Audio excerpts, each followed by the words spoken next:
ছেলে থাপ্পড় মেরে কি মজা, নরম গাল থাপ্পড় মেরে শান্তি। ইচ্ছে করতিছে আরো থাপ্পড় মারি। কিছু বুঝলেন না তো? চলুন ফ্ল্যাশব্যাকে চাই। আর কোনোদিনও যেন আমার পেছনে না দেখি। আমি কি কুত্তা যে তোর মতো কুত্তির পিছনে যাব? কি? আমি কুত্তি? কুত্তি না হলে কলেজের ছেলেগুলো তোর পিছনে কুত্তার মতো ঘুরঘুর করতো না। তোর মতো লুচ্চার সাথে প্রেম করা আমার সবচেয়ে বড় ভুল। আমি তো লুচ্চাই, সেটা তুই এখন বুঝলি? তোর সাথে কেন যে কথা বলছি, অসহ্য একটা। এখন তো অসহ্য লাগবে কুত্তি। কুত্তি বলবি না। কি বলবো? ইরা কুত্তি। আপদ বিদায় হ, তোর সাথে ব্রেকআপ। তুই কে ব্রেকআপ করার কে? আমি ব্রেকআপ করতেছি, আর এই নে তোর ব্রেকআপ গিফট। বলে মুখ থেকে চুইংগামটা বের করে ওর চুল আটকাই দিলাম। যা, আমি তো তোকে ভুলে যাব, কিন্তু এই চুইংগামের জন্য তুই আমাকে মনে রাখবি। টাটা এক্স কফ বলেই দিলাম দৌড়। ওখানে থাকলে হয়তো কপালে কষ্ট ছিল। এই হলো ফ্ল্যাশব্যাক। এখন বর্তমানে আসুন, আপনাদের সাথে পরিচয়টা সেরে ফেলি। আমি ইমন, ইন্টার সেকেন্ড ইয়ারে পড়ি। বাবা মার 2 মাত্র সন্তান। বর্তমানে এলাকার বাইরে আছি।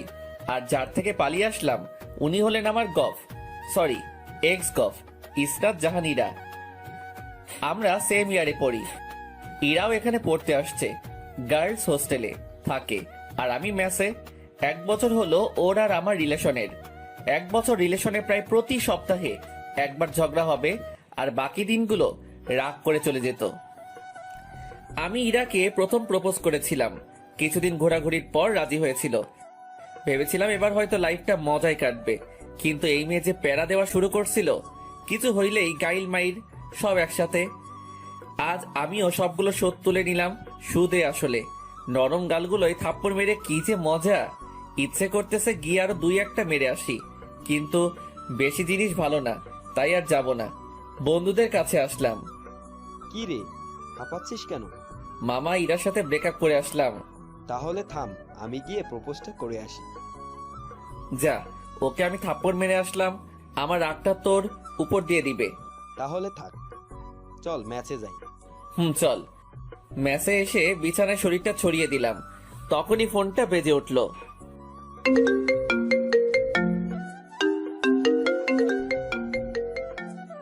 হ্যালো, কে? নাম্বারটা দেখো। ভাইয়ার নাম্বার। ভাইয়া বলো। একটা ঘটনা ঘটে গেছে। কে মরলো আবার? আরে ধুর, ফাজলামি করিস না। কি হয়েছে সেটা বলো। আমি যখন কুমিল্লায় থাকতাম তখন একটা মেয়ে আমার সাথে কাজ করত। মেয়েটা না অনেক সুন্দরী। ভালো তো? আমি মেয়েটাকে ভালোবাসি। ভালো তো, তারপর? মেয়েটাও আমাকে খুব ভালোবাসে। ভালো তো, তারপর? আমি ওকে বিয়ে করতে চাই। ভালো তো, তারপর? তুই আব্বু আম্মুকে বল না। তারপর? শুধু তারপর করতেছিস কেন? কি করবো সেটা বল। আমি কি পাবো? কি চাস? বাইক। ওকে, কিন্তু আগে কাজ। ওকে, তুই আম্মুকে গিয়ে বল। তুই আয় না। টিসির জন্য অ্যাপ্লাই করছিলাম না, ওটার জন্য থাকতে হবে। ও আচ্ছা, তারপর? আমি আব্বু আম্মুকে ফোন করে পুরো পাম দিতেছি। তুই আমার ভাই, তুই ছাড়া আমার কে আছে? হইছে মনু, পাম দিও না, আমার কথাটা যেন মনে থাকে। থাকবে। শোন, ফোনে লোড দিয়ে দে, আম্মুকে ফোন দিতে হবে। 2 মিনিট দাঁড়া। ফোনটা কেটে দিলাম। কিছুক্ষণ পর ভাইয়া 100 টাকা লোড দিয়ে দিল। আম্মুকে ফোন দিলাম। কেমন আছো আম্মু? ভালো বাবা, তুই? ভালো। কিছু কথা ছিল। ফোনে টাকা নাই, তাই কলটা ব্যাক করো তো। ফোনটা কেটে দিলাম। একটু পর আম্মু ফোন দিল। হ্যাঁ, কি বলবি বল। আসলে আম্মু, ভাইয়া না একটা মেয়েকে খুব ভালোবাসে, ওকে বিয়ে করতে চায়, কিন্তু ভয়েতে বলতে পারছে না। আম্মু, মেয়েটা না অনেক ভালো, দেখতে অনেক সুন্দর। আমি নিজেই দেখিনি, পরীর মতো দেখতে। তুমি না করো না আম্মু, আর আব্বুকে রাজি করাও, প্লিজ প্লিজ প্লিজ। আচ্ছা, আমি ফাহাদের সাথে কথা বলতেছি, আর তোর আব্বুকেও বলতেছি। ওকে আমার সুইট মা, তুমি দুনিয়ার বেস্ট মা। হইছে, আসবি কোন দিন? টিসি দিলেই আমি চলে যাব। ফোনটা রেখে দিয়ে ঘুমিয়ে পড়লাম। বিকেলে ঘুম থেকে উঠলাম। বিকেলে সিয়ামকে নিয়ে বাইরে ঘুরতে বের হলাম। ঘোরাঘুরি করে মেসে আসলাম। রাতে ভাইয়ার ফোন। হ্যালো, কি করিস? পাম দিস না, আম্মু ফোন দিছিল। দিয়েছিল। কি বললো? রিয়ার বাসার নাম্বার নিল আর বিয়ের ডেট ঠিক করলো। তোর তো ঈদ লেগে গেল তাহলে। দূর বেটা, বিয়ে কোন দিন? আগামী শনিবার। তুই আসবি না? না, পরে রবিবার আমার টিসি দিবে, ওটা নিয়ে যাব। আমার বিয়ে আর তুই আসবি না? মন খারাপ করিস না ভাইয়া, আমি যাব এখন। তাহলে আমি ডেট পিছিয়ে দেই। না, পিছানোর দরকার নাই, আমি বিয়ের কয়েকদিন পর যাব। ফোনটা কেটে দিলাম। ভাইয়া আমি অনেক ফ্রি, বন্ধুর মতো। রাতে খেয়ে দিলাম ঘুম। পরে আর কলেজে গেলাম না। এর মধ্যে ভাইয়ার বিয়ে হয়ে গেল। ভাবির সাথে এই কয়দিনে অনেক কথা হয়েছে, ভাইয়ার সাথেও অনেক কথা হয়েছে। ইরার কথা অনেক মনে পড়েছে, ওর পাগলামিগুলো মিস করতাম, কিন্তু কিছু করার নাই। ব্রেকআপ তো ও করছে, আজ টিসি দেওয়ার কথা। কলেজে গেলাম। ভালোবাসা হারানোর কিছু থাকে না, সে চলে গেলেও দিয়ে যায় কিছু সময়, কিছু স্মৃতি, যাকে আঁকড়ে ধরে আপনি বেঁচে থাকতে পারেন। কারো ছেড়ে যাওয়ার দিকটা পজিটিভ ভাবে দেখুন। সে চলে গেছে কারণ সে আপনার যোগ্য ছিল না। যোগ্য মানুষটার জন্য অপেক্ষা করুন। কলেজে গিয়ে দেখি ইরার বান্ধবী তিশার সাথে দেখা। কেমন আছো? ভালো, তুমি? ভালো। হেতি কোথায়? বাসায় গেছে, ওর বোনের বিয়ে। ভালো থাকো, একেবারে চলে যাচ্ছি। ও আচ্ছা, ভালোভাবে যেও। টিসি নিয়ে সিয়ামের সাথে ম্যাচে আসলাম। আমি আর সিয়াম দুইজনেই টিসি দিচ্ছি, কারণ আমরা ছোট থেকে একে অপরের সাথে থাকি। আমার এই জায়গায় চয়েসে আসে দেখে সিয়ামও আমার সাথে ভর্তি হয়। এখন দুইজনই ট্রান্সফার নিলাম। নিজ শহরে যাব, বাঘের মতো চলাফেরা করব। পরের দিন ব্যাগ নিয়ে বেরিয়ে পড়লাম। বাসে উঠলাম। কিছুক্ষণ পর বাস ছেড়ে দিল। 6 ঘন্টা যাত্রা করে বিকেলের দিকে বাসায় আসলাম। বাসায় এসে কলিং বেল টিপ দিলাম। কিছুক্ষণ পর একজন মেয়ে এসে দরজা খুলে দিল। এটা নিশ্চয়ই আমার ভাবিজান। ভাইটু, কেমন আছো? জড়িয়ে ধরে। ভালো, ভিতরে আসো।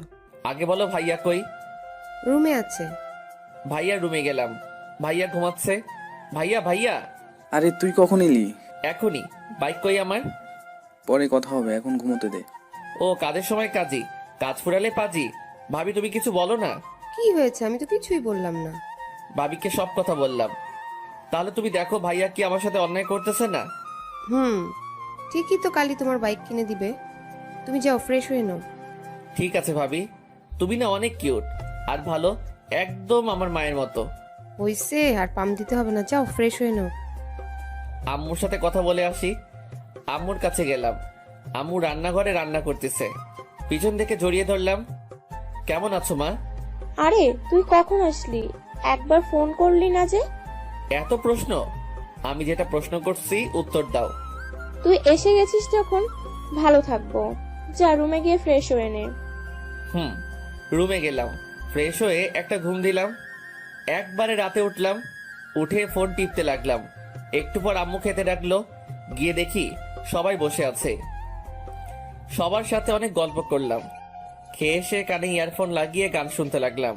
রাতে ঘুমানোর আগে আমার গান না শুনলে আমার ঘুমই আসে না।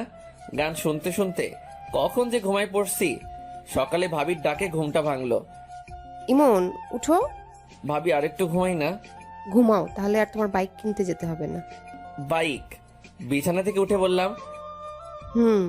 আচ্ছা আমি 5 মিনিটের মধ্যে আসতেছি। ফোনে বেশি চার্জ ছিল না, তাই হয়তো আমি ঘুমার পরপরই বন্ধ হয়ে গেছে।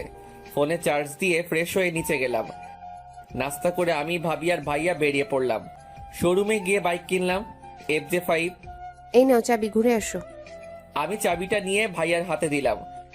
বাইকটা তোমাদের দেওয়া, তাই প্রথম তোমরাই ঘুরো, বাসায় দেখা হবে।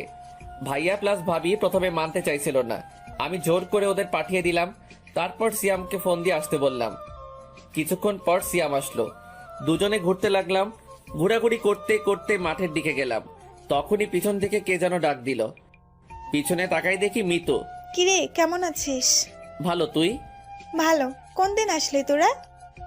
কালকে আসছি, চল বসে গল্প করি। 3 জন মিলে মাঠে বসে গল্প করলাম। দুপুরে বাসায় এসে খাওয়া করে দিলাম ঘুম। বিকেলে উঠে বাইরে বেরিয়ে পড়লাম। সন্ধ্যায় বাসায় আসলাম। ভাবি আর ভাইয়ার সাথে বসে অনেকক্ষণ ধরে গল্প করে খাওয়া করলাম। এইভাবে 1 সপ্তাহ কেটে গেল। ভাবির সাথে খুব ভালো সম্পর্ক গড়ে উঠল। ভাবি আমাকে নিজের ভাইয়ের চোখে দেখে। আমার কোনো বোন আর ভাবির কোনো বোন না থাকায় ভাবি আমাকে ভাই বলেই ডাকে। কিন্তু আমি ভাবি বলেই ডাকি। এর মধ্যে কলেজে ভর্তি হয়ে গেলাম। ইমন, উঠো, কলেজে যাবি না? হুম কখন কলেজ ছুটি দিল? হুম কি হুম হুম? ওঠ না, না হলে গায়ে জল ঢেলে দিব। উঠতেছি তো। উঠে ফ্রেশ হয়ে নাস্তা করে বাইকটা নিয়ে কলেজে আসলাম। ক্লাস শেষ করে বাইরে আসলাম, তখনই ভাবির ফোন। হ্যালো ভাবি। ভাই, আমার একটা কাজ করে দিতে পারবি? বলো। আমার বোন আজকে আসবে, তুই যদি ওকে একটু স্টেশন থেকে নিয়ে আসতিস। আচ্ছা, কিন্তু আমি চিনবো কেমন করে? ও নীল ড্রেস পরে আছে, একটু তাড়াতাড়ি যায় ভাই আমার, ও ওয়েট করে আছে। বলেই ভাবি ফোন কেটে দিল। বন্ধুদের থেকে বিদায় নিয়ে স্টেশনে আসলাম। এখানে তো অনেক মেয়ে নীল ড্রেস পরা থাকতে পারে, কিন্তু ভাবির বোনকে চিনবো কেমন করে? কিছুক্ষণ ঘোরাঘুরি করার পর একটা নীল ড্রেস পরা মেয়ে দেখতে পেলাম, কিন্তু মাথা নিচু করে বসে আছে। আমি তার কাছে গেলাম। এটাই হয় মনে হয়, কিন্তু এভাবে বসে আছে কেন? এই যে বিয়ান সাহেব, ভিক্ষা করা হলে বাসায় যাই। মেয়েটা মাথা তুলে আমার দিকে তাকালো। মেয়েটাকে দেখে আমার তো শখ খেয়ে মরে যাবার অবস্থা। তা তুই এখানে? ওই কুত্তি, আমি এখানে আমার ভাবির বোনকে নিয়ে আসতে এসেছি, কিন্তু তুই এখানে কেন? আমি আমার বোনের বাসায় এসেছি। তোর বোনের নাম কি? রিয়া। আর দুলা ভাই? ফাহাদ। What the Fahad? হাইরে ফুডা কপাল, শেষমেশ আমার এক্স কিনা আমার ভাইয়ের শালি। উপরওয়ালা ঠাডা ফেলাও আমার উপর। কি রে, চুপ কেন? কি বলবো, সবই কপাল। চলো এখন। আমি কেন যাব তোর সাথে? তোকে এখনো জুতা মারিনি তোর কপালে। আমার সাথে যাবি, কারণ দুর্ভাগ্যবশত তোর বোন আমার ভাবি, আর আমার ভাইয়ের তুই শালি। আমার কথা শুনে ইরার উপর ঠাডা পড়ার মতো অবস্থা। আমি এই বিয়ে মারি না, আমি এক্ষুনি আপুকে বাসায় নিয়ে যাব। তাই নাকি? যা, আমি আমার ভাইয়ের আবার বিয়ে দিব। আমার কথাটা শুনে ইরা চুপ করে রইল। বাসায় যাবেন না, ফিরে যাবেন? ইরা ব্যাগটা নিয়ে উঠে দাঁড়ালো আর সামনের দিকে হাঁটা শুরু করলো। ও সামনে সামনে হাঁটছে আর আমি পিছনে পিছনে।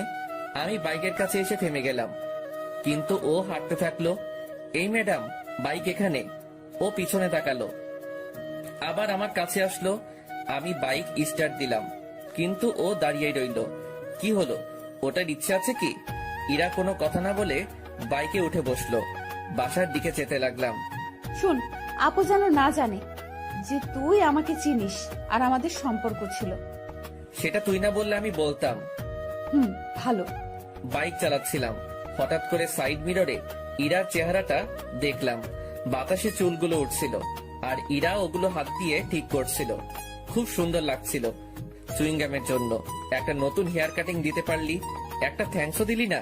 কুত্তা, ওই দিন যদি তোর পাইতাম, জানিস আমার চুইংগাম ওঠাতে কত কষ্ট হয়েছে। ভালো তো। ইরা আর কোনো কথা বলল না। বাসার সামনে আসতে রাস্তায় মিতুর সাথে দেখা। মিতু দেখার সাথে সাথে ডাক দিল। মার্কেটে যাব একটু। এটা কে? ভাবির ফোন। আমাকে একটু মার্কেটে নিয়ে যাবি? তুই দাঁড়া, আমি নামিয়ে দিয়ে আসছি।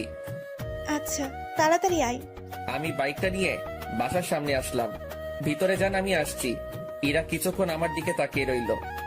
আমি বাইকটা ঘুরিয়ে চলে আসলাম। মিতুকে নিয়ে মার্কেট করলাম। মার্কেট শেষ করে বাসায় আসলাম। বাসায় এসে ফ্রেশ হয়ে শুয়ে পড়লাম। কিছুক্ষণ পর ভাবি খাওয়ার জন্য ডাকলো। নিচে গেলাম খাওয়ার জন্য। গিয়ে দেখি ইরা বসে আছে। আমিও সামনে বসে পড়লাম। আমি নিজের মতো খেতে লাগলাম আর ভাইয়া আর ভাবির সাথে কথা বলতে লাগলাম। ইরা মাঝে মাঝে আমার দিকে তাকাচ্ছিল, মনে হয় কিছু বলতে চাইছিল। আমি খাওয়া শেষ করে উপরে আসতে যাব, তখনই ভাবি ডাক দিল। ইমন, ইরাকে একটু ঘুরিয়ে নিয়ে আসিস প্লিজ, আমি আজ পারবো না, বাসায় অনেক কাজ আছে। আচ্ছা ভাবি, ওনাকে রেডি থাকতে বলিও। বলেই নিজের রুমে চলে আসলাম। বিকেলে বাইকটা বের করে ইরার জন্য অপেক্ষা করতে লাগলাম। আসতে দেরি করছিল দেখে বাইকের হর্ন দিতে লাগলাম। কিছুক্ষণ পর ইরা আসলো। সাদা ড্রেস, কপালে কালো টিপ, খোলা চুল, জাস্ট অসাম লাগছিল ওকে। ইরা আমার সামনে এসে দাঁড়িয়ে গেল। আমি মাথা নামিয়ে নিলাম। উঠুন। ইরাকে নিয়ে বাইকে ঘুরতে লাগলাম। হঠাৎ করে ফোনটা বেজে উঠলো। বাইকটা থামিয়ে ফোনটা বের করলাম। বের করে দেখি মিতুর ফোন। হ্যালো। কই তুই? পার্কের পাশের রাস্তায়। পার্কে আয়, আমি ওয়েট করছি। আচ্ছা দাঁড়া। ফোনটা রেখে দিয়ে পার্কে গেলাম। গিয়ে দেখি মিতু বসে আছে। আমি বাইকটা রাখলাম। আপনি এখানে বসুন, আমি আসছি। আসলে আমি এখানে এসেছি ইরাকে জ্বালানোর জন্য, না হলে আসতাম না। আমি ভালো করেই জানি ইরা আমাকে এখনো খুব ভালোবাসে, কিন্তু প্রকাশ করে না। আমি মিতুর পাশে গিয়ে বসলাম, ওর সাথে কথা বলতে লাগলাম। এদিকে ইরা একাই বসে আছে আর ভাবতিছে। আমি পিছন থেকে একটা শব্দ পেয়ে পিছনে তাকিয়ে দেখি বাইকটা নিচে পড়ে আছে। আমি লাফ দিয়ে উঠে বাইকটার কাছে আসলাম। ও খোদা, আমার নতুন বাইক! কুত্তা, তোর বাইকেও ভাঙবো আর তোকেও! বলেই আমার পায়ে লাঠি দিয়ে মারলো। এত জোরে মেরেছে যে পায়ে লাগার সাথে সাথে ব্যথা শুরু হয়ে গেল। আরে আরে, লাগছে তো! একে তো আমার বাইক ভাঙছস, তার উপর আমাকে মারলি, আজ তোকে ছাড়বো না। ইরা আমাকে লাঠি দিয়ে মারতে লাগলো। আমাকে মারা আজ তোকে ছাড়বো না বলে ওর হাতে লাঠিটা নিয়ে ফেলে দিলাম। ওর কোমরে হাত দিয়ে ওকে টান দিয়ে নিজের কাছে নিয়ে আসলাম। ইরা ছাড়ার জন্য ছটফট করছে। কুত্তা, ছাড় আমায়। আমি ওর ঠোঁটে হাত দিয়ে চুপ করতে বললাম। ইরা ঠোঁটের কাছে ঠোঁট নিয়ে গেলাম। ইরা বড় বড় চোখ করে আমার দিকে তাকালো। ওর আরো কাছে যেতেই নিজের চোখ বন্ধ করে ফেললো। আমি ওর ঠোঁটের কাছে ঠোঁট নিয়ে গেলাম। ওর নিঃশ্বাসের শব্দ স্পষ্ট শুনতে পাচ্ছিলাম। ওর কাছে যাওয়ায় ও আরো জোরে নিঃশ্বাস নাম নিতে লাগলো। ওর ঠোঁটগুলো যেন আমাকে মারলো, টানতে লাগলো। ওর ঠোঁটগুলো গোলাপের পাপড়ির মতো লাগছিল। আমি ওর ঠোঁটের সাথে ঠোঁট মিলিয়ে দিলাম। ইরাকে কিস করার সাথে সাথে ও চোখ খুলে ফেললো। 3 মিনিট পরে ইরাকে ছেড়ে দিলাম। দুজনে হাঁপাতে লাগলাম। কুত্তা, তুই আমাকে কিস করলি কেন? তুই আমার বাইক ভাঙতে চাইছিলি কেন? আমার ইচ্ছে হয়েছে, আমি ভাঙছি। আমার ইচ্ছে হয়েছে, আমি কিস করছি। কেন? আমার ঠোঁট কি তোর বাপের সম্পত্তি? না, আমার ভাবির সম্পত্তি। তাই দেখে তুই আমাকে কিস করবি? সেটা আমার বাইক ভাঙচুর করার আগে ভাবা দরকার ছিল। ইরা আর কোনো কথা বলল না। মিতুর কথা মনে পড়তেই আমি মিতুর কাছে আসলাম। মিতু ফোন টিপতেছে। তাহলে পিছনে কি হয়েছে ও হয়তো দেখেনি। কিরে, কি করিস? তুই কই গেলি তখন? একটা কাজ ছিল, বাসায় যাব, চল। চল। মিতুকে বিদায় দিয়ে ইরার কাছে আসলাম। ইরা গাছের সাথে হেলানি দিয়ে দাঁড়ায় আছে। আমি বাইকটা তুলে স্টার্ট দিলাম। ইরা পিছনে এসে বসলো। ইরার সাথে লজ্জায় কোনো কথা বলার ইচ্ছে হচ্ছে না। কেমন করে কি যে হয়ে গেল। দুজনে বাসায় আসলাম। ওকে নামিয়ে দিয়ে বাইকটা রাখলাম। তারপর নিজের রুমে গেলাম। ফ্রেশ হয়ে শুয়ে পড়লাম। কিছুক্ষণ পর আম্মু খেতে ডাকলো। গিয়ে দেখি ইরা বসে আছে। আম্মু, ভাইয়া আর আব্বু কই? ওরা আসেনি, তোরা খেয়ে নে। ইরা আমার সামনে বসে আছে। দুজনে মাথা নিচু করে খেতে লাগলাম। ভাবি আসলো। কিরে, কেমন ঘুরলি? ভালো আপু, জায়গাটা অনেক সুন্দর। আচ্ছা, খেয়ে নে। আমি খেয়ে নিজের রুমে চলে আসলাম। রাতে ঘুম ধরছিল না, তাই ছাদে গেলাম। একটু পর মিতুর ফোন আসলো। কিরে, কি করিস? এই তো ছাদে দাঁড়িয়ে আছি, তুই? শুয়ে আছি। মিতুর সাথে কথা বলতে লাগলাম। হঠাৎ করে আমি সামনে তাকিয়ে দেখি ইরা। মিতু, ফোনটা রাখ, আমি পরে ফোন দিচ্ছি। আচ্ছা। মিতু ফোনটা কেটে দিল। ইরা আমার কাছে আসলো। কার সাথে কথা বলছিলি? মিতুর সাথে। এরপর থেকে যেন ওই ডাইনির সাথে কথা বলা আর দেখা করা না দেখি, বলে দিলাম। কেন, কথা বললে কি করবা? ইরা আমার কাছ থেকে ফোনটা নিয়ে নিল। ফোন পাবি না, যখন দরকার হবে আমার কাছে বলবি, আমি দিব। না, ফোন ছাড়া আমার ঘুম আসে না, ফোন লাগবেই আমার। বলছি না পাবি না। ইরার কাছ থেকে জোর করে ফোনটা নিতে গেলাম, তখনও মেয়েদের চোর পকেটে ফোনটা ঢুকিয়ে দিল। চোর পকেট কি জানতে চাহিয়ে লজ্জা দিবেন না? এইবার নিয়ে দেখা। মনটা খুব হতাশ হয়ে গেল। আমি নিচে যেতে লাগলাম। তখনই ইরা আমার হাতটা টেনে ধরলো আর ঠোঁটের সাথে ঠোঁট লাগিয়ে দিল। হঠাৎ আমার কি যে হলো, ইমনকে কাছে টেনে নিয়ে ওর ঠোঁটের সাথে ঠোঁট লাগিয়ে দিলাম। ওকে কিস করার সময় ওর শরীরের এক অদ্ভুত ঘ্রাণ আমাকে ওর আরো কাছে টানতে লাগলো। 5 মিনিট পর ওকে ছেড়ে দিলাম। ইরা এভাবে কিস করবে ভাবতেও পারিনি। আই লাভ ইউ বলেই ইরা দৌড়ে নিচে চলে গেল। আমি নিজের রুমে চলে আসলাম। শুয়ে শুয়ে কতক্ষণ কি হইলো সেটা ভাবতে লাগলাম। সবকিছু মাথার উপর দিতে যাচ্ছিল। নিজে ব্রেকআপ করলো, আবার নিজেই আই লাভ ইউ বললো। আমার সাথে মজা নেওয়া, এবার দেখাবো মজা। যদি কাঁদিয়ে না ছেড়েছি তাহলে আমার নাম ইমন না। না, মজা পাইছে নাকি? এইবার মজা আমি দেখাবো। সব প্ল্যান ভাবতে ভাবতে ঘুমিয়ে পড়লাম। সকালে মনে হলো কে যেন আমার দিকে তাকিয়ে আছে। চোখ খুলতেই দেখি ইরা। কি ব্যাপার, আপনি এখানে? আপনি কাকে কি বলছেন? আপনাকে। মজা নেওয়া বাদ দে, মায়ের খাবি। অচেনা কাউকে তো আপনি করেই বলতে হয়। ফাইজলামি বাদ দিয়ে নিচে আয়, আপু নাস্তা করতে ডাকতিছে বলেই ইরা নিচে গেল। কিছুটা রেগে গেছে। আমি ফ্রেশ হয়ে নিচে গেলাম। সবাই টেবিলে বসে আমি ইরার মুখোমুখি চেয়ারে বসলাম। খাওয়ার মধ্যে ইরা পায়ের উপর পা উঠে দিল। আমি ওর দিকে তাকাতেই ও মুচকি একটা হাসি দিল। আমি টেবিল থেকে প্লেট নিয়ে উঠে সোফায় গিয়ে বসলাম। কি রে, ওখানে গিয়ে বসলি কেন? টিভি দেখতে দেখতে খাবো। তারপর সবাই খাওয়া শেষ করে যে যার মতো চলে গেল। ভাবি আর আম্মু রান্নাঘরে গেল। ইরা আমার পাশে এসে বসলো। আমি ওর দিকে না তাকিয়ে টিভি দেখতে লাগলাম। একটু পর ইরা আমার দিকে চেপে আসলো। আমি একটু সরে বসলাম। ও আরো চেপে আসলো। ধীরে ধীরে আমি একেবারে সোফার কোনায় চলে আসলাম। ইরা আমার শরীরের সাথে চেপে বসে আছে। আমি ওর দিকে তাকালাম। ও টিভির দিকে তাকিয়ে মুচকি হাসি দিচ্ছে। শুনছেন? কিছু বলবা? না, কিছু বলবো না। এমন ভাব করছে যেন কিছু বুঝে না। ধুর, এখানে আর থাকবো না। যেই উঠতে যাব, ইরা আমার হাত ধরে আবার সোফায় বসিয়ে দিল আর আমার কোলে বসে পড়লো। আর কি হচ্ছে এটা? আম্মু ভাবি কেউ দেখে ফেলবে তো? দেখলে দেখুক, আমার কি। এখন চুপ থাকো, টিভি দেখতে দাও। ধুরবাল, ভালো লাগে না। না পারছি উঠতে, না পারছি বসে থাকতে। মুটকিটার ভারেতে পা ব্যথা ধরে গেল। আরেকবার মুটকি বললে গলা টিপে মেরে ফেলবো। শুনলো কেমনে? হঠাৎ করে ভাবির আওয়াজ পেলাম। আমি ভয় পেয়ে ইরাকে ধাক্কা মারলাম। ইরা মেঝেতে পড়ে গিয়ে জোরে চিল্লানি দিল। ওর চিল্লানি শুনে ভাবি রান্নাঘর থেকে চলে আসলো। কি রে, নিচে বসে আছিস কেন? বসে নেই, পড়ে গেছি। কেমন করে পড়লি? এই রে, এইবার যদি বলে দেয় আমি ধাক্কা মেরে ফেলে দিছি। পা পিছলে পড়ে গেছে ভাবি। ও, যা রুমে গিয়ে রেস্ট নে। তোর কি তার ছিড়া? দেখতে পারতেছিস না উঠতে পারতেছি না? রুমে যাব কেমন করে? ইমন ভাই, তুই একটু রুমে দিয়ে আয় না, আমাকে রান্নাঘরে যেতে হবে। না ভাবি, আমি পারবো না। যা না ভাই, একটু, তুই আমার সুইট ভাই না। হইছে হইছে, আর মাখন মারতে হবে না। আসুন। ইরার দিকে হাত বাড়িয়ে ইরা হাত ধরে উঠতে গিয়ে আবার বসে পড়লো। কি হলো? উঠতে পারছি না।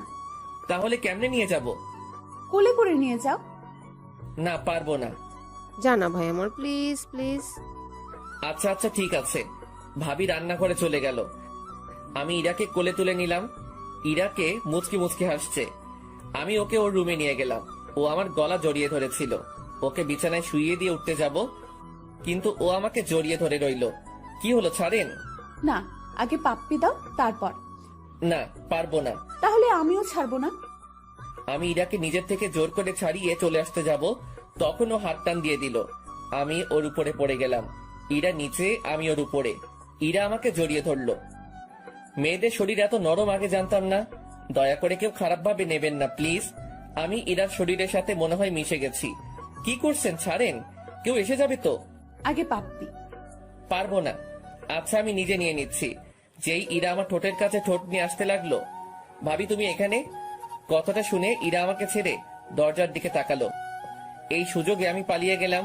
কুত্তা, আমাকে টুপি পরানো পরে দেখে নিব। আমি ওখান থেকে চলে আসলাম। নিজের রুমে এসে ফোন টিপতে লাগলাম। বিকেলে মিতুর ফোন আসলো। কই আছিস? বাসায়। দেখা করতে পারবি? কোথায়? বড় মাঠে। আচ্ছা, একটু দাঁড়া, আমি যাচ্ছি। বাসা থেকে বাইকটা নিয়ে বেরিয়ে পড়লাম। মিতুর সাথে দেখা হয়নি, চুপচাপ চলে আসলাম। দেখতে পেলে কি যে করতো। মিতুর কাছে আসলাম। মিতুর সাথে অনেকক্ষণ গল্প করলাম। সন্ধ্যার দিকে হঠাৎ ফোনটা বেঁচে উঠলো। বের করে দেখি ভাবির ফোন। হ্যালো, আমি তো মার্কেটে আসলাম একটু। বাসায় আয় তাড়াতাড়ি। আচ্ছা। মিতুকে ওর বাসায় নামিয়ে দিয়ে বাসায় আসলাম। ফ্রেশ হয়ে ভাবি রুমে গেলাম। গিয়ে দেখি ইরা আর ভাবি গল্প করতেছে আর চা খাচ্ছে। ভাবি ফোন দিলে যে। সে কখন বের হয়েছিস না বলে, তাই ফোন দিলাম। বস, তোর জন্য চা নিয়ে আসি। ভাবি চা আনতে গেল। আমি সোফায় বসে ফোনটা বের করে টিপতে লাগলাম। আমার সামনে এসে ফোনটা কেড়ে নিয়ে বিছানায় ছুঁড়ে মারলো। কই ছিলি? মিতুর সাথে দেখা করতে গেছিলাম। ও ফোন দিছিল। ওকে জ্বালানোর জন্য বললাম। তুই ওই ডাইনির কাছে গেছিস কেন? আমার ফ্রেন্ডের সাথে আমি দেখা করতে যাব, সেটা স্বাভাবিক ব্যাপার। না, দেখা করতে যাবি না, ওই মেয়ের নজর ভালো না। 2 দিন দেখে বুঝে গেলেন ওর নজর খারাপ? ও তোর দিকে কেমন করে তাকায়। তুই ওর সাথে কথা বলবি না, এমনকি কোনো মেয়ের সাথে কথা বলবি না। কেন? আমি মেয়ের সাথে কথা বললে দোষ, আর আপনি ছেলের সাথে কথা বললে কিছু না? আমার কথাটা শুনে ইরা চুপ হয়ে গেল। আসলে আমার ইরার ব্রেকআপ এই কারণেই হয়। ওর একটা ফ্রেন্ড ওকে লাইক করত, আর আমি ওকে বলেছিলাম যাতে ওর সাথে কথা না বলে, কিন্তু ও শুনেনি। উল্টো আমি কোনো মেয়ের সাথে আমি কথা বললে সে রাগ দেখাতো। এর মধ্যে ভাবি চলে আসলো। ভাবি আসাতে ইরা নিজের জায়গায় গিয়ে বসলো। দাও। ভাবির সাথে অনেক গল্প করলাম। রাতে খাবার টেবিলে ইরা আমার দিকে মাঝে মাঝে তাকাচ্ছিল, কিন্তু কিছু বলছিল না। রাতে কে ঘুমিয়ে পড়লাম। কাল থেকে কলেজে যেতে হবে। সকালে ইরার ডাকে ঘুমটা ভেঙে গেল। কি হলো? কলেজে যাবা না? ওঠো। আমি কিছু না বলে উঠে ফ্রেশ হতে গেলাম। ফ্রেশ হয়ে বেরিয়ে দেখি ইরা নাস্তা হাতে নিয়ে দাঁড়িয়ে আছে। টেবিলে নাস্তার প্লেটটা নিয়ে আমার কাছে আসলো। আপনি নাস্তা করেছেন? না, সকালে মিষ্টি নাস্তা করব দেখে নাস্তা করিনি। দাঁড়াও, দেখাচ্ছি। মানে? ইরা আমার কাছে আসলো, হালকা করে ঠোঁটে একটা কিস করলো। এই হলো আমার মিষ্টি নাস্তা। তাড়াতাড়ি নাস্তা করে রেডি হয়ে নিচে আসো বলেই ইরা চলে গেল। আমি এখনো থ হয়ে দাঁড়িয়ে আছি। এই মেয়ের মতিগতি বোঝা আমার পক্ষে সম্ভব না। নাস্তা করে রেডি হয়ে ব্যাগটা নিলাম। নিচে আসতেই আম্মির ডাক। আম্মু বলো। এই নে 1000 টাকা হাতে ধরিয়ে দিয়ে, আমার কাছে তোর টাকা আছে। লাগবে, রেখে দে। আর ইরাকে সাথে নিয়ে যা, ওকে একটু তোদের কলেজটা ঘুরিয়ে দেখা। ও বাসায় একা একা কি করবে? তোর সাথে গেলে মনটা একটু হালকা হবে। আচ্ছা, রেডি হতে বলো। আমি রেডি। পিছন থেকে ইরা বলল, ও তার মানে আগে থেকে ঠিক করা সবকিছু। তাই বলি হঠাৎ এত টাকা দিচ্ছে, সেটাও আবার আম্মু, ভাবা যায়? হয়েছে হয়েছে, যা এখন। ইরার দিকে তাকালাম। নীল ড্রেস, খোলা চুল, জাস্ট রূপকথা রাজকন্যা। আমি বাইকটা বের করে আনলাম। ইরা বাইরে দাঁড়িয়ে আছে। আমি ইরার সামনে গেলাম। কেমন লাগছে? আপনি কি ফ্যাশন শোয়ে যাচ্ছেন, না ছেলে পটাবেন যে এত সাজগোজ? ইরার মুখ কালো হয়ে গেল। ইরাকে এভাবে দেখলে কলেজের যে কোনো ছেলে ক্রাশ খাবে। তোমার যখন ভালো লাগছে না, তাহলে চেঞ্জ করে আসি। থাক, লাগবে না, উঠো। ইরা উঠে বসে আমাকে শক্ত করে জড়িয়ে ধরলো। ইরাকে নিয়ে কলেজে আসলাম। বাইকটা পার করে সিয়ামের কাছে আসলাম। সিয়াম ওর মামার বাসায় ছিল। কিরে, ইরা এখানে? সিয়ামকে সব বললাম। ভাই, তোর ভাগ্য বলতে হবে। কিন্তু ওকে আগে একটু ভালো মতো মজা দিতে হবে। আমাকে নিয়ে ফাইজলামি। তারপর দুজনে ইরার কাছে আসলাম। সিয়াম আর ইরা কথা বলল। আচ্ছা, এখানে থাকুন, আমরা ক্লাস করে আসছি। আমি কি করব এখানে? চত্বরে বসে থাকুন। আমি একা বসে থাকবো। থাকুন, আমি ক্লাস করে চলে আসব। আমি আর সিয়াম ক্লাসের দিকে যেতে লাগলাম। পিছনে ফিরে দেখি ইরা বসে আছে, আর কিছু ছেলে ওর দিকে যাচ্ছে, হয়তো কথা বলবে। ছেলেগুলো ইরার কাছে গিয়ে কি যেন কথা বলছিল। আমি আর সিয়াম ক্লাসে না গিয়ে ওদের কাছে গেলাম। কি হয়েছে ভাইয়া? আরে ইমন ভাই, তুমি এখানে? কি হয়েছে? আসলে ভাই, আমার ফ্রেন্ড এই আপুকে অনেক পছন্দ হয়েছে, তাই কথা বলতে আসছিলাম। ওটা তোদের ভাবি হয়? ভাই, আগে বলবা তো, ভুলেই গেছে। আর হবে না আপু, মাফ করে দেন প্লিজ। ছেলেগুলো চলে গেল। তোকে আজ ক্লাস করতে হবে না, তুই ওকে নিয়ে ঘুরে আয়। বাইকটা নিয়ে আসি। বাইকটা নিয়ে ইরার সামনে আসলাম। ইরা উঠে শক্ত করে জড়িয়ে ধরলো। সবাই আমার দিকে তাকিয়ে আছে। ভাবিজি রোম্যান্স বাইরে গিয়ে কইলেন, এটা ক্যাম্পাস বলেই সিয়াম দৌড়ে চলে গেল। আমি বাইকটা জোরে টান দিলাম। বাইক আর মেয়ে পার্ট তো দেখাতে হবেই। সারাদিন ইরাকে নিয়ে বাইকে ঘুরলাম। ইরা সারাদিনে অনেক বকবক করেছে। বিকেলের দিকে বাসায় আসলাম। এসে ফ্রেশ হয়ে ঘুম দিলাম। সন্ধ্যায় ঘুম থেকে উঠে পুরো অবাক হয়ে গেলাম। ইরা আমাকে জড়িয়ে ধরে শুয়ে আছে, কিন্তু ও এখানে কখন এলো? আমি ইরার দিকে তাকিয়ে দেখতে লাগলাম। ফ্যানের বাতাসে চুলগুলো উঠছে, মুখটা খুব মায়াবী লাগছে। হঠাৎ করে ইরার ঘুমটা ভেঙে গেল। কি ব্যাপার, তুমি এখানে কখন আসলা? আসলে আপু তোমাকে ডাক দিতে বলছিল, কিন্তু এসে দেখি তুমি ঘুমাচ্ছ। আমারও ঘুম পাচ্ছিল, তাই এখানে ঘুমিয়ে পড়ি। কি? যদি ভাবি এসে দেখে ফেলতো তাহলে কি ভাবতো? যা ভাবার তাই ভাবতো। এখন উঠে ফ্রেশ হয়ে নিচে আসো। আমার কপালে একটা পাপ্পি দিয়ে ইরা চলে গেল। মেয়েটার মায়ায় আরো পড়ে যাচ্ছি। কি যে করি, ওকে কষ্ট দিতে পারছি না। আমি যে ওকে ভালোবাসি, তাহলে কষ্ট কেমন করে দেই? আর ওর থেকে দূরে থাকতে পারবো না। কালকে ওকে সব বলবো। উঠে ফ্রেশ হয়ে নিচে গেলাম। ভাবি আর ইরা আর আম্মু বসে কি যেন বলা বলি করছে। আমি যেতেই চুপ হয়ে গেল। ঘুম হলো? খুব ভালো ঘুম হয়েছে, তাই না? কি বলছো কিছুই বুঝতেছি না। থাক, আর বুঝা লাগবে না। আমার আর কিছুই বুঝা লাগবে না, বস এখানে। আমি গিয়ে ভাবির পাশে বসলাম। তোরা গল্প কর, আমি রান্না করে যাই। আম্মু রান্না করে চলে গেল। আমিও যাই, আম্মুকে সাহায্য করি। ভাবিও চলে গেল। আমি বসে ফোন টিপতেছি আর টিভি দেখতেছি। হঠাৎ ইরা এসে আমার কোলে শুয়ে পড়লো আর টিভি দেখতে লাগলো। আরে কি করছো ভাবি, এসে যাবে তো। আসলে আসুক, আমার কি। ইরা টিভি দেখতে লাগলো আর আমি রান্নাঘরের দিকে তাকিয়ে রইলাম, ভাবি আসছে কিনা। ইরার দিকে তাকালাম, ইরা টিভি দেখতে ব্যস্ত। ইচ্ছে করছে ইরার মাথায় হাত বুলিয়ে দেই, কিন্তু কেন জানি সাহস হচ্ছিল না, তাই চুপচাপ বসে রইলাম। একটু পর ইরাকে ভাবি রান্নাঘর থেকে ডাক দিল।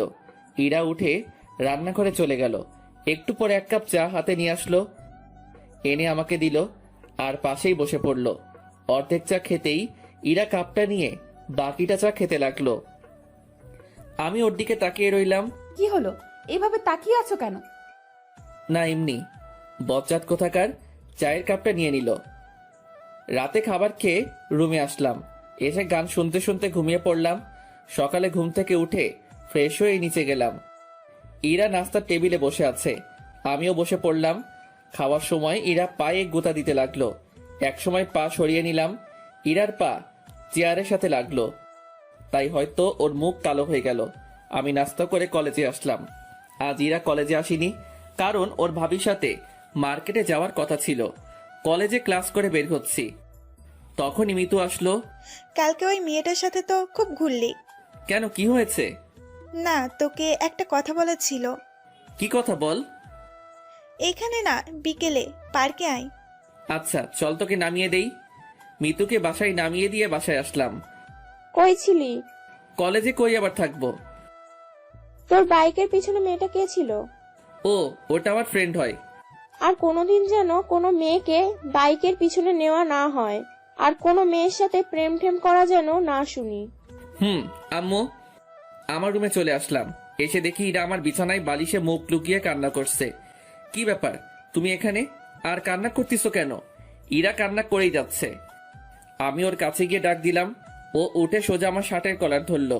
তোকে না বলেছিলাম কোনো মেয়ের সাথে কথা বলবি না, কিন্তু তুই তো ওই ডাইনির সাথে বাইকে ঘোরাঘুরি করতেছিস। বলে ইরা কান্না করতে লাগলো।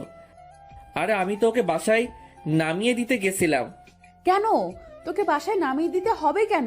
ওর কি হাত পা নেই, চলতে পারে না? রিক্সায় যাবে, অটোতে যাবে, তোর বাইকে কেন? আর নিব না, হইছে। এবার কলার ছাড়ো, লাগছে। ইরা আমাকে টান দিয়ে বিছানায় নিয়ে আসলো আর বুকের উপরে মাথা রেখে শুয়ে পড়লো। চুপচাপ থাকবি, আমাকে শুয়ে থাকতে দে। ঠিক আছে, সারাদিন না খেয়েছিলাম, এখন না খেয়ে শুয়ে থাকি। ইরা আমার মুখ তুলে তাকালো, তারপর আমার কাছে এসে ঠোঁটের সাথে ঠোঁট লাগিয়ে দিয়ে চুষতে লাগলো। পুরো 5 মিনিট পর ছেড়ে দিল। দুজনেই হাঁপাতে লাগলাম। এবার হইছে, এখন চুপচাপ শুয়ে থাকবি। ইরা আমার বুকে শুয়ে পড়ল। একসময় ইরা ঘুমিয়ে পড়ল। আমি ওকে ডেকে ফ্রেশ হয়ে নিচে এসে খাওয়া করলাম। ভাবি, আমি তোমার ঘরে গিয়ে ঘুমালাম। কেন, তোর ঘরে কি হয়েছে? তোমার বোন শুয়ে আছে। তাতে কি হয়েছে, তুই ওই ঘরে গিয়ে ঘুমা। কি বলছো জাতা? আচ্ছা আচ্ছা, তুই আমার ঘরে গিয়ে শুয়ে পড়। আমি ভাবির ঘরে গিয়ে শুয়ে পড়লাম। বিকালে ঘুম থেকে উঠে দেখি ইরা আমার বুকের উপর মাথা রেখে শুয়ে আছে। কি মেয়ে রে বাবা। আমি ইরাকে ডাক দিলাম। একটু পর ইরার ঘোর ভাঙলো। চোখ মুখে ঘুমের ছাপ কম, রাগেরটাই বেশি। এভাবে তাকিয়ে আছো কেন? তোকে কি বলেছিলাম? আমার তো খিদে লাগছিল, তাই উঠে আসছিলাম। ভাবি বলল যে তুমি আমার রুমে শুয়ে আছো, তাই আমি যেন তার রুমে শুয়ে পড়ি। তাই আমি এখানে এসে শুয়ে পড়ছিলাম। দোষ করছে, আবার বড় বড় কথা। এখন চলো, আমাকে ঘুরতে নিয়ে যাবে। কিন্তু আম্মু যে বাইকে মেয়ে উঠতে মানা করছে। সেটা অন্য মেয়ে ওঠাতে মানা করেছি, আমাকে না। কেন? তোমার আম্মুকে গিয়ে বলো, আমি কি জানি। আমি রেডি হতে গেলাম, ইরা রেডি হতে গেল, আমি আম্মুর কাছে গেলাম। আম্মু, আমি কি ইরাকে বাইকে নিব? শুধু ইরাকে নিবি, আর ওকে যদি না নিস তাহলে তোর বাইক চালানো বন্ধ। ধুর, কিছুই বুঝি না, কি বলো তোমরা। বাইকটা বের করে দাঁড়িয়ে রইলাম।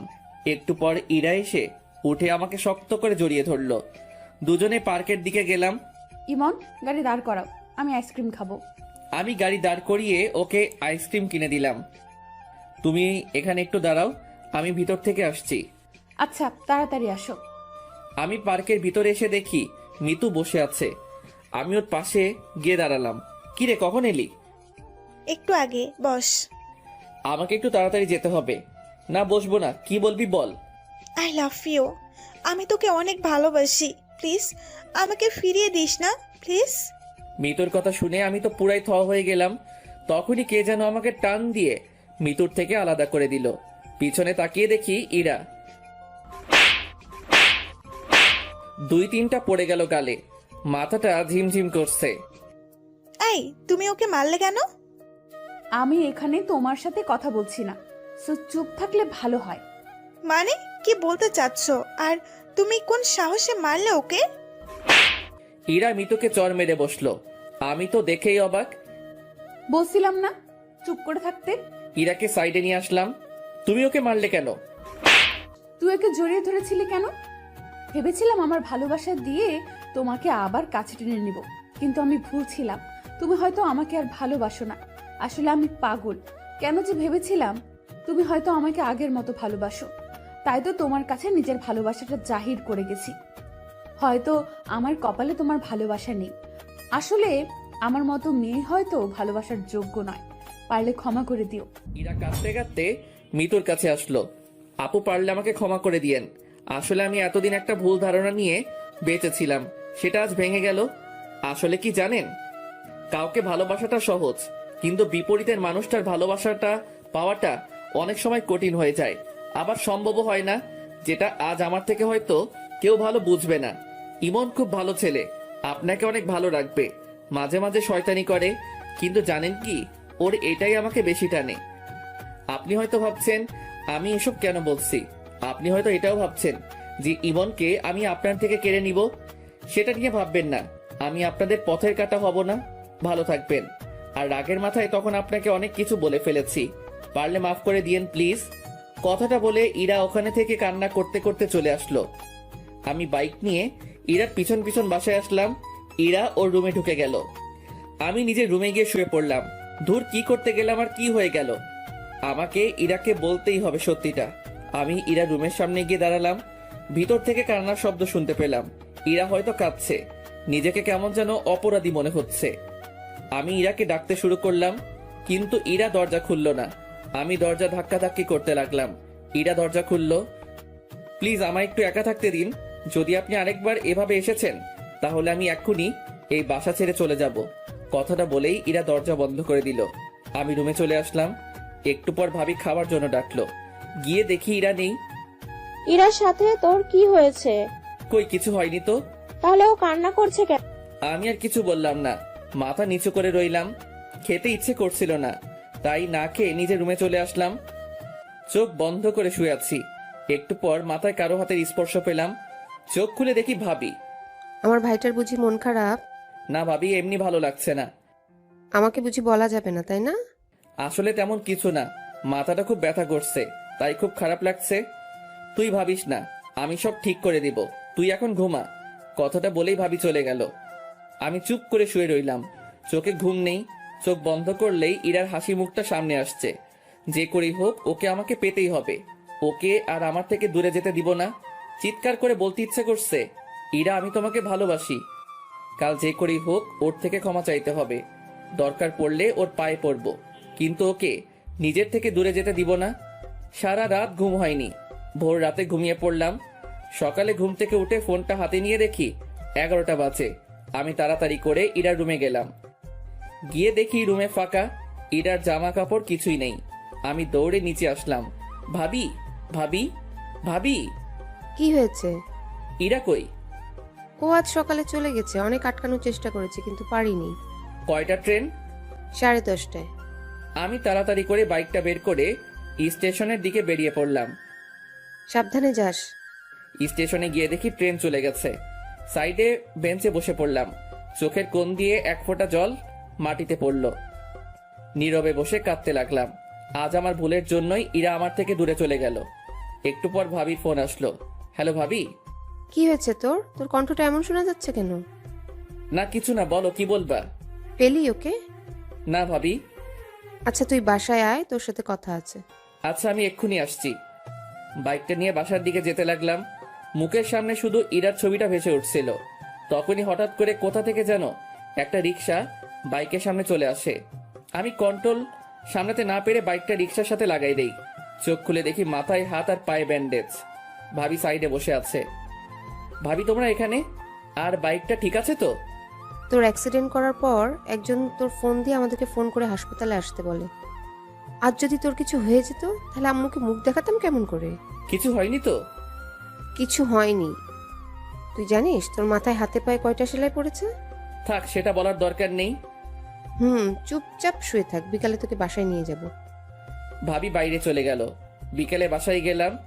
আমি স্বাভাবিকভাবে হাঁটতে পারতেছি, কিন্তু হাতটার জন্য একটু সমস্যা হচ্ছে। রাতের বেলায় ছাদে বসে আছি। আকাশে তারার মেলা, হাজারো তারার ভিড়ে চাঁদটাকেই দেখছি। একটু পর কেউ পিঠে হাত দিল। পিছনে তাকিয়ে দেখি ভাবি দাঁড়িয়ে। ভাবি তুমি এখানে? এত রাতে এখানে মন খারাপ হয়ে বসে আছিস কেন? এখনো বলবি তোর কিছু হয়নি?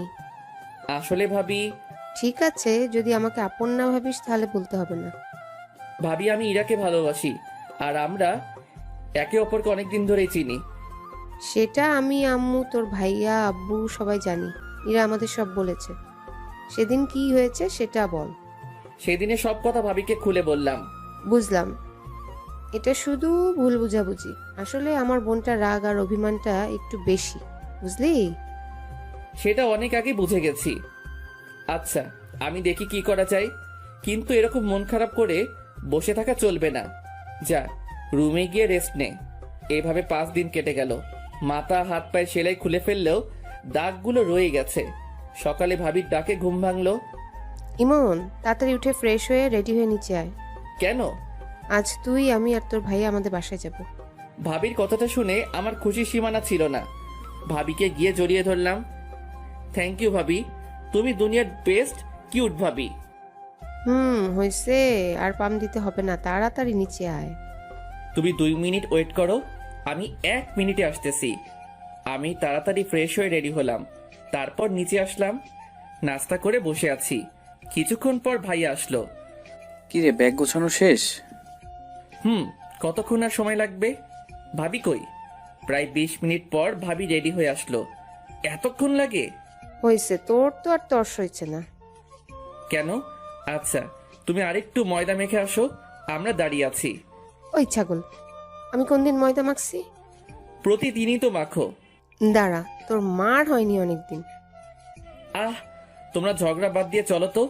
এমনিতেই তোমার ময়দা মাখতে অনেক সময় চলে গেছে, আর দেরি করলে ট্রেন মিস। ভাবি রাগ করছো কেন? ভাইয়া তো মজা করে বলছে। আমি তো জানি তুমি আটা সুন্দরী না। আমার ভাবি দেখতে অনেক কিউট। ঠিক আছে, তুই বলছিস বলে যাচ্ছি, না হলে ওর আজ খবর করে দিতাম। ভাবির কথা শুনে ভাইয়ার মুখটা একদম চুপসে গেল। এবার চলো, না হলে দেরি হয়ে যাবে। চল। তারপর একটা অটো নিয়ে স্টেশনে গেলাম। কিছুক্ষণ পর ট্রেন আসলো। আমার তো আর তর সইছে না, কখন যে পৌঁছাবো কে জানে। আমার ব্যাপারটা হয়তো ভাবি বুঝতে পারছে, তাই বারবার আমার দিকে তাকিয়ে মুচকি মুচকি হাসছে। কি হলো, হাসছো কেন? না এমনি, তবে একটা কথা বলি দেই, আর 1 ঘন্টা লাগবে যেতে, তাই বারবার টাইম দেখা বন্ধ কর। কি 1 ঘন্টা? কেন, তুই কি 2 ঘন্টা শুনতে চাচ্ছিলি? আরে না, আমি তো ভাবছিলাম আধা ঘন্টা। আর বাবা রে বাবা, কি প্রেম পাগল দেবর আমার। দূর, তোমাদের যত সব আলতু ফালতু কথা। থাকবই না আর এখানে। কথাটা বলার পর সিট থেকে উঠে ট্রেনের দরজার কাছে এসে দাঁড়িয়ে রইলাম। ইরা আর আমার কেটে যাওয়া দিনগুলোর কথা ভাবতে লাগলাম। এসব কথা ভাবতে ভাবতে হঠাৎ কাঁধে কার যেন হাত পড়ল। পিছনে তাকিয়ে দেখি ভাইয়া। আর কতক্ষণ দাঁড়িয়ে থাকবি? আমরা তো প্রায় এসে পড়ছি। তাড়াতাড়ি চল। চলো। কিছুক্ষণ পর স্টেশনে আসলো। স্টেশন থেকে বেরিয়ে 2টা রিক্সা নেওয়া হলো। একটাতে ভাবি আর ভাইয়া, আরেকটাতে আমি।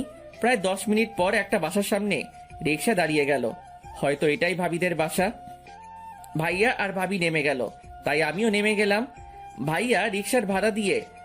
ভাবিদের বাসাটা বেশ সুন্দর। ভাবিদের বাসার দরজার কলিং বেল চাপতেই একটা মহিলা দরজা খুলে দিল, আর ভাবি তাকে জড়িয়ে ধরলো। হয়তো এটা ভাবির মা আর আমার হবু শাশুড়ি। ভাইয়া ওনাকে সালাম দিলেন, সাথে আমিও। তারপর সবাই ভিতরে গেলাম। ইরা, ইরা, দেখ কারা এসেছে। একটু পর ইরা নেমে আসলো। চোখের নিচে কালো দাগ, মুখ চোখ শুকিয়ে গেছে, হয়তো সারা রাত ঘুমায় না। কেমন আছেন দুলা ভাই? ভালো আছি, তুই কেমন আছিস আপু? আমি তো ভালো আছি, কিন্তু তুই হয়তো ভালো নেই। চেহারার একই অবস্থা করেছিস বলতো। ঠিকই বলেছিস, তোদের ওখান থেকে আসার পর সারাদিন মনমরা হয়ে বসে থাকে, কারোর সাথে কথা বলে না, খেতে ডাকলে বলে খেতে ইচ্ছে করে না। আমি কি করব বল, ওকে নিয়ে খুব দুশ্চিন্তায় আছি। আচ্ছা ঠিক আছে, তুমি টেনশন নিও না, এখন আমি এসে গেছি না, সব ঠিক করে দিব। ইরা, ইমনকে দোতলার রুমটা দেখিয়ে দে। এতক্ষণ পর ইরার চোখ আমার উপর পড়লো, কিছুক্ষণ আমার দিকে তাকিয়ে রইল, তারপর আবার মাথা নিচু করলো, তারপর সামনের দিকে হাঁটতে লাগলো। আমি ওর পিছন পিছন হাঁটতে লাগলাম। কিছুক্ষণ পর একটা রুমের সামনে গিয়ে দাঁড়ালো। এটা আপনার রুম। ইরার মুখে আপনি কথাটা শুনে অনেক খারাপ লাগলো। আচ্ছা। ইরা পাশের রুমে ঢুকে গেল, হয়তো ওটা ওর রুম। ফ্রেশ হয়ে শুয়ে রেস্ট নিতে লাগলাম। কিছুক্ষণ পর ভাবি এসে খাওয়ার জন্য ডাকলো। গিয়ে দেখি রাজকীয় খাওয়া দাওয়ার ব্যবস্থা করা হয়েছে। আমরা আসার সময় কিছুক্ষণ থাকলেও এখন বাসায় অনেক লোক। আমি গিয়ে ভাইয়ার পাশে বসলাম। দুজনকে মরার মতো খাওয়ানো হলো। ভাইয়া ওদের জামাই, ভাইয়াকে খাওয়াক, কিন্তু আমাকে এত খাওয়ানোর কি দরকার ছিল? কোনো মতে রুমে এসে শুয়ে পড়লাম। আহ কি ব্যথা, পেটটা মনে হয় ফেটে যাবে। সবাই জোর করে ভালোই খাইয়েছে, ভাইয়ার যে কি অবস্থা হচ্ছে কে জানে। আহ ব্যথা। হঠাৎ কে যেন রুমে ঢুকলো, তাকিয়ে দেখে একটা মেয়ে। ভাইয়া আসতে পারি? আসো। এই নিন। হাতে একটা 7 আপের বোতল ধরিয়ে দিয়ে। যাক, মেয়েটা মনের কষ্ট বুঝছে। তোমাকে তো ঠিক চিনলাম না। আমার নাম সিন্থি, আমি আপনার ভাবির চাচাতো বোন। ও আচ্ছা। ভাইয়া একটা কথা বলবো? বলো। আপনার কপালে আর হাতে এই দাগ কিসের? আমি কিছুদিন আগে অ্যাক্সিডেন্ট করেছিলাম, এগুলো তারই ভালোবাসা। আচ্ছা ভাইয়া, আমি এখন আসি, আপনি রেস্ট নিন। সিন্থি চলে গেল। আমি বেশ বুঝতে পারছি ওকে ইরাই পাঠিয়েছে আমার কি হয়েছিল শোনার জন্য। আমি মনে মনে হেসে উঠলাম। খুব ক্লান্ত লাগছিল, তাই ঘুমিয়ে পড়লাম। বিকেলে ভাবির ডাকে ঘুম ভাঙলো।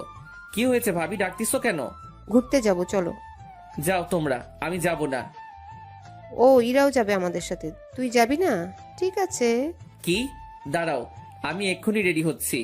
ছাগল, তাড়াতাড়ি কর। আমি রেডি হয়ে নিচে গিয়ে দেখি সবাই দাঁড়িয়ে আছে। তারপর বাইরে গিয়ে 2টা রিক্সা নেওয়া হলো। একটাতে ভাবি আর ভাইয়া, আরেকটাতে আমি আর ইরা। ইরা রিক্সার এক কোণে, আমি এক কোণে। ইরা অন্যদিকে তাকিয়ে আছে আর আমি ইরার দিকে। হঠাৎ একটা গর্তে চাকা পড়ায় ইরা আমার কাছে চলে আসলো। আমি ইরার হাতের উপর যেই হাত দিতে যাব, অমনি ও হাত সরিয়ে নিল। তারপর সবাই পার্কে গেলাম। ভাইয়া আর ভাবি এক জায়গায় বসে বাদাম খাচ্ছে আর গল্প করতেছে, আর এদিকে আমি শুধু বাদাম খাচ্ছি আর ইরা আনমনা হয়ে বসে আছে। একটু পর একটা ছেলে এসে ইরার পাশে দাঁড়ালো। কিরে, কেমন আছিস? ভালো, তুই? ভালো। এটা কে? এটা দুলা ভাইয়ের ভাই। ও আচ্ছা, হঠাৎ এখানে? এমনি ঘুরতে আসলাম। ছেলেটি ইরা আর আমার মধ্যে বসে আছে, ইরার সাথে গল্প করতে লাগলো। আমি চুপচাপ ওদের কথা শুনতে লাগলাম। ইরা এতক্ষণ চুপ করেছিল, কিন্তু এখন ছেলেটার সাথে হেসে কথা বলছে। এটা দেখে মাথায় রক্ত উঠে গেল। মনে হচ্ছে ছেলেটাকে উড়াধুরা দেই, কিন্তু কি করব, ইচ্ছা থাকলেও উপায় নেই। ভাইয়া ভাবি দেখলে খারাপ ভাববে। তখনই দেখলাম একটা মেয়ে দূরে বসে একলা ফোন টিপতেছে। দাঁড়াও, আমাকে রাগানো? এবার দেখাচ্ছি। আমি ওদের ওখান থেকে উঠে মেয়েটার কাছে আসলাম।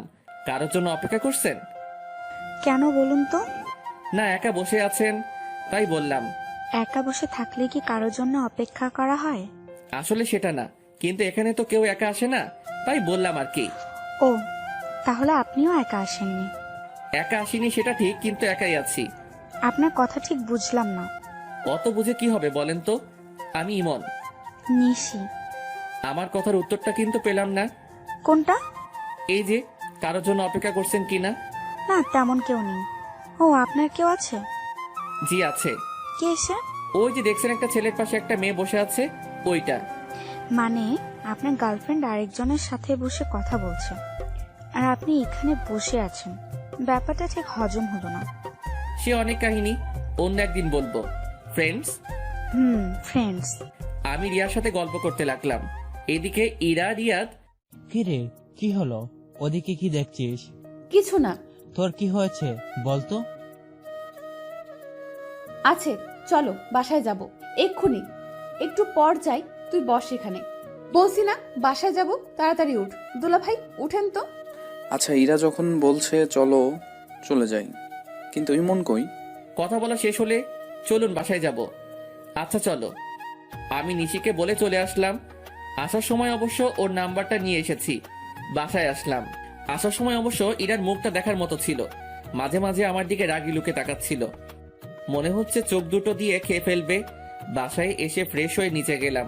সবাই একসাথে খাওয়া দাওয়া করলাম। ইরাও ছিল সাথে। রাতে ঘুম আসছিল না, তাই ছাদে গিয়ে দাঁড়ালাম। পকেট থেকে একটা সিগারেট বের করে ধরলাম আর রাতের আবহাওয়াটা উপভোগ করতে লাগলাম। সিগারেট খাওয়াটা আমার নেশা না। দিনে 1টা থেকে 2টা আর না খেলে নাই। হঠাৎ একটু পর কারো পায়ের আওয়াজ পেলাম। সিগারেটটা লুকিয়ে ফেললাম। ইরা ছাদে উঠলো। সিগারেটটা দূরে ফেলে দিতে চাইলাম, কিন্তু দিলাম না। দেখি ও কি করে। ইরা ছাদের এক কোণে চলে গেল। আমি ওখানে দাঁড়িয়ে সিগারেট খেতে লাগলাম। এটা কি আপনার বাসায় যে এখানে সিগারেট খাচ্ছে? না, কেন? এখানে সিগারেট খাওয়া বারণ নাকি? হ্যাঁ বারণ। আর এই ছাদে যাত্রার আশা এলাও না। এক্ষুনি নেমে যান। তাহলে যাত্রারের মধ্যে পড়ি। হ্যাঁ, আমার তো সেটাই মনে হচ্ছে। ও ভালো তো, কথায় ভালোই বিষ ঢালতে শিখে গেছো। যাই হোক, আমি নেমে যাচ্ছি। কথাটা বলেই নিচে চলে আসলাম। ইরাদের বাসার পাশে একটা চায়ের দোকান আছে। ভাবিকে বলে ওখানে গেলাম। গিয়ে একটা সিগারেট কিনে খেতে লাগলাম। ইরা ছাদ থেকে আমার দিকে তাকিয়ে আছে। অন্ধকারে ওকে দেখতে না পেলেও চাঁদের আলোয় ওর ছায়াটা ঠিকই দেখা যাচ্ছে। সিগারেটের ধোঁয়ায় ইরার দেওয়া বিষগুলোকে মন থেকে বের করার চেষ্টা করতে লাগলাম। কিছুক্ষণ পর বাসায় ঢুকলাম। ভিতরে ঢুকে দেখি ইরা দাঁড়িয়ে। ওর মুখোমুখি না হয়ে রুমে চলে গেলাম। গিয়ে শুয়ে পড়লাম। কোনোভাবেই হার মানলে চলবে না, পুরো চেষ্টা করতে হবে। কোনো মতেই আমি ইরাকে আমার জীবন থেকে আলাদা হতে দিব না। এসব ভাবতে ভাবতে ঘুমিয়ে পড়লাম। সকালে ঘুম থেকে উঠে ফ্রেশ হয়ে নিচে গেলাম। ভাইয়া নাস্তা করছে। পাশে সিনথিয়া আর ইরাও আছে। আমি গিয়ে সিনথির পাশে বসলাম। আমি আমার মতো খেতে লাগলাম। এর মধ্যে সিনথিয়া আমার কানের কাছে আসলো। ভাইয়া, আপনি আর আমি আজ ঘুরতে যাব। পাশ থেকে কথাটা হয়তো ইরা শুনতে পেল। ইরা সিনথির দিকে রাগি লুকে তাকালো। ওর চোখ থেকে সিনথির যায় যায় অবস্থা। এত কথা কিসের? খাওয়ার সময় যা। আর ওকে খেতে দে আগে। উপরে যা। সিনথি ভয় পেয়ে উপরে পালালো। ইরা আমার দিকে একবার তাকিয়ে উঠে গেল। ওর চোখ দিয়ে মনে হয় আগুন ঝরছে। সারাদিন ইরার সাথে কোনো কথা হয়নি।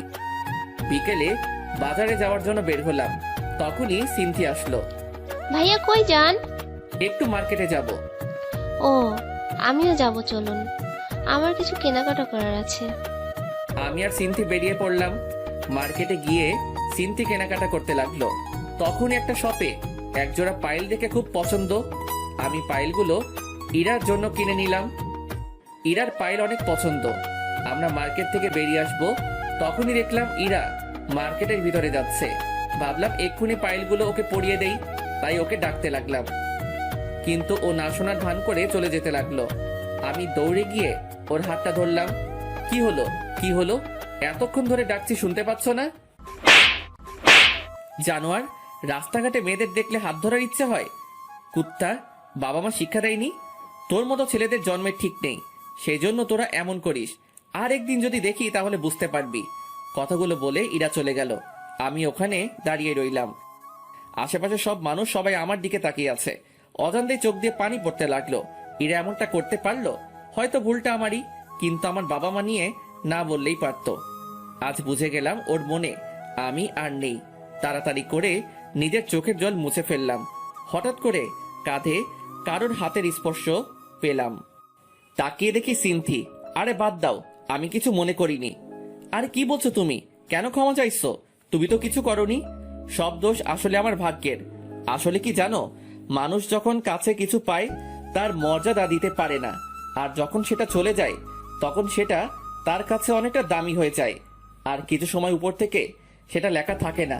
আমার ক্ষেত্রে হয়তো উপরওয়ালার মর্জি। কারো মনে জায়গা করে নিতে উপরওয়ালার মর্জি থাকা লাগে কি? হয়তোবা না, কিন্তু সম্পর্কটা একটা পরিণতি পেতে গেলে, একটা হ্যাপি এন্ডিং এর জন্য তার আদেশ থাকা লাগে। তার ইচ্ছে না থাকলে রাস্তা একসাথে আসলেও ঠিকানাটা আলাদা হয়ে যাবেই। তোমার কথার কিছুই বুঝলাম না। একদিন বুঝতে পারবা। চলো বাসায় যাই। চলো। বাসায় আসলাম, ভাবি আমাদের কাছে আসলো। কিরে, তোর গালে কিসের দাগ? জানো ভাবি, ইরা আপু না? কথাটা বলার আগেই আমি সিনথিকে থামিয়ে দিলাম। কিছু না ভাবি, গালে একটা মশা বসেছিল, ওটাকে মারতে গিয়ে দাগ পড়ে গেছে। ভাবি আমার দিকে তাকালো। যা উপরে গিয়ে ফ্রেশ হয়ে নে। উপরে এসে শুয়ে পড়লাম। কি এমন ভুল করেছিলাম যে ইরা আমার সাথে এমনটা করলো? ভেবেছিলাম ওর অভিমানের জন্য হয়তো এমনটা করছে, কিন্তু এখন বুঝতে পারছি ইরা আর আমাকে ওর জীবনে চায় না। তাহলে ওর ইচ্ছেটাই থাক। নীরবে কেঁদে চলেছি। কেন জানি না নিজেকে খুব একা লাগছে। মনে হচ্ছে জীবন থেকে কিছু একটা চিরদিনের মতো হারিয়ে গেল। শত চেষ্টায় তাকে আটকে রাখতে পারলাম না। চারদিকটা কেমন যেন অন্ধকার হয়ে আসছে। চোখের পাতাগুলো জলে ভিজে গেছে। ভালোবাসা আমার সাথী না হলেও কষ্টগুলো আজ আমার সাথে ঠিকই আছে। ভালোবাসার সবচেয়ে বড় পাওনাটা হয়তো পেয়ে গেলাম। নিজেকে শেষ করে দেওয়ার ইচ্ছে করছে, কিন্তু সেটা করলে আম্মু আব্বু ভাইয়া ভাবিকে ধোকা দেওয়া হবে। তাই এই যন্ত্রণা নিয়েই সারা জীবন হয়তো কাটিয়ে দিতে হবে। সারা রাত কেঁদেই গেলাম। বাইরে খেয়ে এসেছি বলায় ভাবি আর ডাকেনি। জ্যোৎস্না রাতে জানালার পাশে বসে আছি। চাঁদের আলোয় কেমন যেন একটা মায়া আছে। আজ বুঝলাম কেন জ্যোৎস্না রাতের চাঁদ সবার পছন্দ। রাতের একলা সময় পুরনো কথাগুলো মনে করিয়ে দেয়, তা ভালো হোক বা খারাপ। রাতের আকাশ কখনো কাউকে একা রাখে না, সাথে রেখে দেয় কিছু কষ্টদায়ক পুরনো স্মৃতি। সারা রাত ঘুমাতে পারলাম না। সকালে ফ্রেশ হয়ে নিচে গেলাম। চোখের নিচে কালো দাগ পড়ে গেছে। মাথাটা কেমন যেন ঝিমঝিম করছে। ভাবির সাথে কথা বলে বাইরে চলে আসলাম। বাইরে এসে চায়ের দোকানের দিকে যেতে লাগলাম। হঠাৎ কি যে মনে হলো, পিছনে তাকিয়ে দেখি ইরা আসছে। আমি কিছু না বলে এক দোকান থেকে এক প্যাকেট সিগারেট কিনে একটা সিগারেট ধরিয়ে পার্কের দিকে গেলাম। একটু পর ইরা ওর কিছু বান্ধবীর সাথে পার্কে এলো। আমি ওকে দেখে মাথা নিচু করে রইলাম আর নীরবে সিগারেট খেতে লাগলাম। হঠাৎ করে চোখ দিয়ে জল পড়তে লাগলো। তাড়াতাড়ি জল মুছে বড় একটা নিঃশ্বাস নিলাম। তারপর আরেকটা সিগারেট ধরলাম। এদিকে ইরা ইমনকে সিগারেট কেনা দেখে ওর পিছনে পিছনে আসে, সাথে কিছু ফ্রেন্ডকেও নিয়ে আসে যাতে ইমন বুঝতে না পারে। ইরা ইমনের দিকে এক দৃষ্টিতে তাকিয়ে আছে। কালকের ঘটনার জন্য ইরাও সারা রাত ঘুমাতে পারেনি। সারা রাত ইমনের জন্য কেঁদেছে। কাল কেন যে ওর সাথে এমন ব্যবহার করলাম, আজ আমার জন্য ও এত কষ্ট পাচ্ছে। সব আমার জন্য। কোন মুখে ওর কাছে যাব আমি? মনে মনে ইরা। এসব কথা ভাবতে ভাবতে ইরা কেঁদেই ফেললো। কি রে, কাঁদছিস কেন? ইরা কেঁদেই চলেছে। আরে বলবি তো? ইরা আর ওই জায়গায় না থেকে বাসায় চলে আসে। বাসায় এসে দরজা বন্ধ করে কাঁদতে থাকে। আমি একটু পর সামনে তাকিয়ে দেখি ইরা নেই। সারাদিন পর বিকেলে বাসায় যাই। ভাবি অনেকবার ফোন দিয়েছে, কিন্তু ফোন ধরিনি। বিকেলের দিকে বাসায় গিয়ে দেখি ভাবি বসে আছে। কই ছিলি? বাইরে। কি হয়েছে তোর বলতো? কাল বাজার থেকে আসার পর থেকে কেমন যেন হয়ে গেছিস। কিছু হয়নি। তাই উপরে যা, তোর সাথে আমি একটু পরে কথা বলছি। আমি রুমে এসে শুয়ে পড়লাম। মাথাটা খুব ব্যথা করছে। একটু পর ভাবি আসলো। তুই সিগারেট খাস? আর যেন কোনোদিন সিগারেট খাওয়া না দেখি। তারপর ভাবি আমার কাছে আসলো, আমার মাথায় হাত বুলিয়ে দিতে লাগলো। ইরা কি বলেছে তোকে? কিছু বলেনি। তুই বলবি না আমি জানি। ভাবি সিনথিকে ডাক দিল। একটু পর সিনথি রুমে আসলো। কাল মার্কেটে কি হয়েছিল? কই কিছু হয়নি তো আপু। আরেকবার মিথ্যা কথা বললে থাপ্পড় মেরে গাল ফাটিয়ে দিব বজ্জাত মেয়ে। ভাবির ধমকে সিনথি কেঁদে দেয়। কান্না করা বন্ধ করো। ভাবির ধমকে সিনথি চুপ হয়ে যায়, কিন্তু চোখ দিয়ে জল পড়েই যাচ্ছে। এখন বল কাল কি হয়েছিল? একটাও যদি মিথ্যা কথা বলেছিস তাহলে আজ তোর একদিন কি আমার একদিন। সিনথি সব কথা ভাবিকে বলে দেয়। ভাবি রেগে আগুন হয়ে যায়। আমার হাত ধরে ইরার রুমে নিয়ে যেতে লাগলো। ভাবি আমার কথাটা শুনো, ইরার কোনো দোষ নেই। আমি ওর হাত ধরেছিলাম। তাতে কি হয়েছে? এর আগে মনে হয় তুই ওর হাত ধরিসনি, আর হাত ধরেছিস বলে তোকে মারবে, বাবা মা তুলে গাল দিবে। ভাবি আমার কথাটা শুনো একবার। একদম চুপ করে থাকবি। ভাবির এমন রূপ কোনো দিনও দেখিনি। ভাবি রেগে একদম আগুন হয়ে আছে। ভাবি আমাকে ইরার রুমে নিয়ে গেল। ইরা জানালার পাশে দাঁড়িয়ে আছে। তুই কাল ইমনকে কেন মেরেছিস? ও কোন সাহসে আমার হাত ধরেছিল? আপু আমার কথাটা শোন। চুপ, তোকে নিজের বোন বলতে ঘৃণা করছে। তুই জানিস ইমন তোকে কতটা ভালোবাসে? তাও তুই ওকে অপমান করলি, ওর বাবা মা নিয়ে গালি দিলি। ওর বাবা মা এখন আমারও বাবা মা। তুই এতটা নীচ হয়ে গেছিস জানতাম না তো। ইরা নীরবে কান্না করে যাচ্ছে। আজ থেকে তোর সাথে আমার কোনো সম্পর্ক নেই, আমারই ভুল। আমি কেন ইমনকে এখানে আনতে গেলাম, কালকেই আমরা এখান থেকে চলে যাব। তারপর আর কোনো দিনও এই বাসায় আসবো না। ইরা কোনো কথা বলছে না, শুধু কান্না করছে। ইমন ভাই, আমাকে মাফ করে দে। আমার বোন এমনটা করবে আমি ভাবতেও পারিনি। আমি ওর হয়ে তোর কাছে মাফ চাইছি। কি করছো ভাবি? তুমি আমার বড়, তোমার মাপ চাওয়া মানায় না। ভাবি ওখান থেকে চলে গেল। আমি ইরার দিকে একবার তাকালাম। ইরা আমার দিকে তাকিয়ে আছে, চোখ দিয়ে জল পড়ছে, যেন কিছু বলতে চাইছে। ওর মুখটা খুব মায়াবী লাগছে, কিন্তু এই মায়ায় আর জড়িয়ে লাভ নেই। আমার রুমে চলে আসলাম। একটু পর ভাবি এসে আমার কাপড় গুছিয়ে দিতে লাগলো। ভাবি, ও তো তোমার নিজের বোন, তুমি কি ওর সাথে কথা না বলে থাকতে পারবা? এরকম বোনের দরকার নেই যে মানুষকে মানুষ মনে করে না। কিন্তু ভাবি। চুপ, একটা কথাও বলবি না। সব কাপড় চোপড় গুছিয়ে দিয়েছি, কাল সকালে তাড়াতাড়ি বের হতে হবে। ঘুমিয়ে পড়। কথাটা বলেই ভাবি বেরিয়ে গেল। রাতে ঘুম আসছে না, জানালার কাছে গিয়ে দাঁড়িয়ে রইলাম। বাইরে হালকা বাতাস বইছে, পরিবেশটা মনোরম মনে হচ্ছে। হঠাৎ করেই ইরার জন্য কেনা পায়েল দুটোর কথা মনে পড়লো। ব্যাগ থেকে পায়েলগুলো বের করে নাড়াচাড়া করতে লাগলাম। ইরার জন্য বসে বসে একটা চিঠি লিখলাম। পায়েল আর চিঠিটা নিয়ে ইরা রুমে গেলাম। দরজা খোলা আছে, ভিতরে গিয়ে দেখি ইরা ঘুমিয়ে আছে। ওর পায়ের কাছে গিয়ে পায়েল দুটো পরিয়ে দিলাম। চিঠিটা পায়েলের সাথে আটকে দিলাম। কিছুক্ষণ ওর খাটের পাশে বসে ওকে দেখতে থাকলাম। ওকে দেখে মন ভরছেই না। অনেকক্ষণ বসে থাকার পর ওর কপালে একটা মায়া এঁকে দিয়ে নিজের রুমে চলে আসলাম। সারা রাত ওর সাথে কাটানো কথাগুলো ভাবতে লাগলাম। কিভাবে যে রাত পেরিয়ে গেল বুঝতেই পারলাম না। সকালে এসে ভাবি ডাকলো, ঘুমের ভান করেছিলাম। ভাবি ডাক দেওয়ার একটু পর উঠে ফ্রেশ হয়ে ব্যাগ নিয়ে নিচে গেলাম। যাওয়ার আগে ইরার রুমে গেলাম। ইরা এখনো ঘুমিয়ে আছে। ইরার পাশে গিয়ে বসলাম, মন ভরে ওকে দেখতে লাগলাম। ওর চুলগুলোর জন্য মুখটা ভালো করে দেখতে পাচ্ছিলাম না। চুলগুলো আলতো করে সরিয়ে দিলাম। তারপর ওর কপালে একটা ভালোবাসার পরশ এঁকে দিলাম। তখন ইরা নড়ে উঠল। পায়ের মধ্যে পায়েলের সাথে চিঠিটা দেখলাম। বুক বড় নিঃশ্বাস নিয়ে চলে আসলাম। নাস্তা করে বেরিয়ে পড়লাম। এদিকে ইরা ঘুম থেকে উঠে দেখে পায়ে পায়েল, আর পায়েলের ভিতরে একটা চিঠি। ইরা চিঠিটা খুলে পড়তে লাগলো। ইরা, কি বলবো ভেবে পাচ্ছি না। আজ মনটা কেমন যেন করছে, খুব একা একা লাগছে। তোমার থেকে দূরে চলে যেতে হবে কোনো দিনই ভাবিনি। সবটাই আমার ভুল।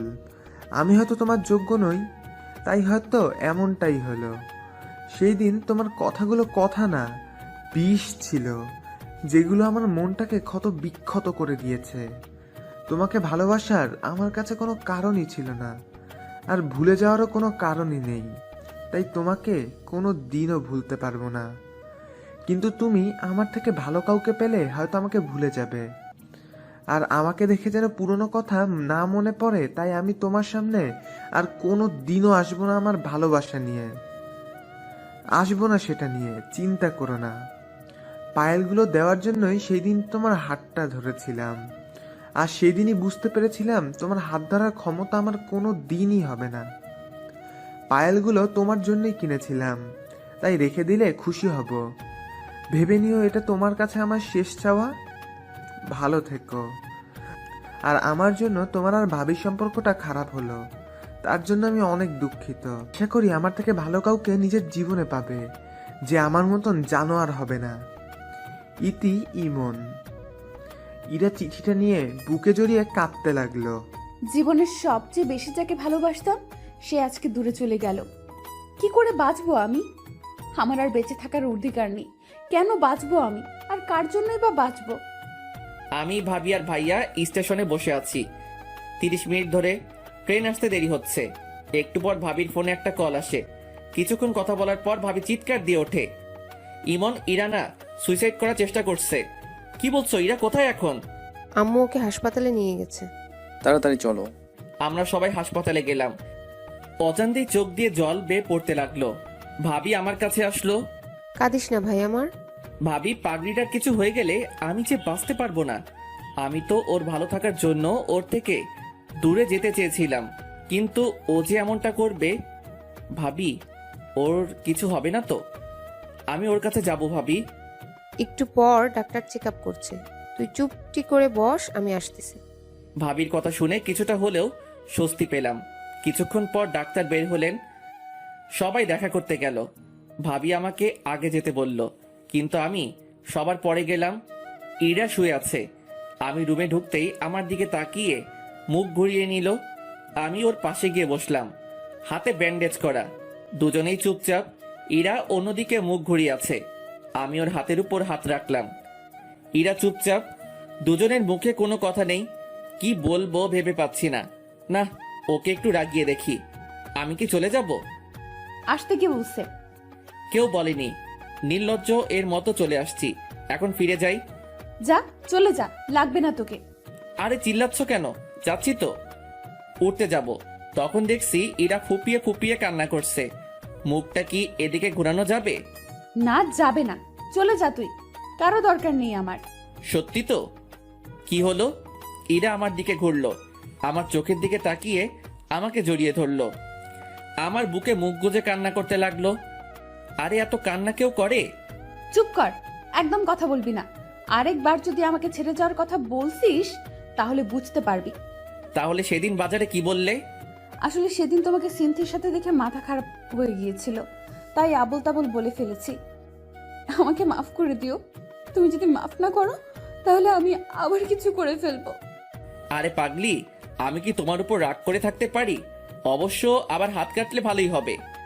কেন? তাতে তোমার ওজনটা যদি একটু, যে মোটু তুমি, কি আমি মোটু? বলেই বুকে কামড়ে ধরলো। আরে আরে লাগছে তো, ছাড়ো। ছেড়ে দিল। এভাবে কেউ কামড় দেয়? ওসব বাদ দাও, এখন একটা কিস দাও তো। কি কিস? এখন না, বিয়ের পর। দিবা কিনা বলো। কেউ এসে পড়বে।